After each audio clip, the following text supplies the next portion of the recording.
ମାସରେ ମହୁରାଡ଼ି ତରକାରୀ ଓ ନିରାମିଷ ଆମିଷ ନିରାମିଷ ଆମିଷ। ତ ସାଙ୍ଗମାନେ ଆଜିର ରୋଷେଇ ସବୁ ଆମ ଘରେ ହେଇଛି ଭାତ, ଏପଟେ ଯେ ତରକାରୀ ଗୋଟେ ହେଇଛି, ଆଉ ଏଇଟା ଦେଖନ୍ତୁ, ଏଇଟା ବଢ଼ିଆ ଜିନିଷଟା। ଏଇ ଜିନିଷଟା ମହୁରାଡ଼ି ଗୋଟେ ତରକାରୀ ହେଇଛି ନାଇଁ କବିତା? ତା ସାଙ୍ଗେ ଗୋଟେ ଦହିବରାଟେ ପୁରା ବଡ଼ ଆଗରେ କରାହେଇଛି, ଯାହାକି ପିସ୍ଟା 5 ଟଙ୍କା ପରେ ହେଇଥିବ। ଏପଟେ ଆମ ଅଙ୍କି ଖାଇବା ଆରମ୍ଭ କଲାଣି। ପୁଅ ତୋର ଯେଉଁ ସେଇ ମହୁରାଡ଼ିଟା ଖାଇକି ଦେଖିଲୁ କେମିତି କ'ଣ ଲାଗୁଛି? ହଁ ସେଇଟା ଖା, କେମିତି ଲାଗୁଛି? ବଢ଼ିଆ ହେଇଛି। ଠିକ୍ ଅଛି। ତ ଏଇଟା ଆଜି ମୁଁ କେତେ ଦିନ ପରେ ଏଇଟା ମୁଁ ନୂଆ ଖାଉଛି। ଏଇଟା କେବେ ଆମ ଘରେ ହେଇନଥିଲା ତ କହୁଛ? ଫାର୍ଷ୍ଟ ଟାଇମ୍ ନା?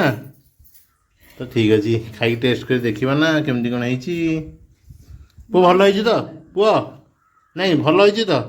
ମୋ ପୁଅଟା ଟେଷ୍ଟ ଭଲ ଜାଣେ ନା। ବାବା ଆଉ ଥରେ ଖାଇକି ଦେଖିଲ ମହୁରାଡ଼ିଟା କେମିତି ଲାଗୁଛି? ଖାଅ ଆରାମସେ ଖାଇକି ଦେଖ। ଭଲ ଲାଗୁଛି? ଠିକ୍ ଅଛି। କାର୍ତ୍ତିକ ମାସରେ ମହୁରାଡ଼ି ତରକାରୀ ଓ ନିରାମିଷ ଆମିଷ ନିରାମିଷ ଆମିଷ। ସେ ଯୋଉଟା ମହୁରାଣୀ ହଁ ହଉ ମହୁରାଡ଼ି। ହଉ ଠିକ୍ ଅଛି, ଖାଅ।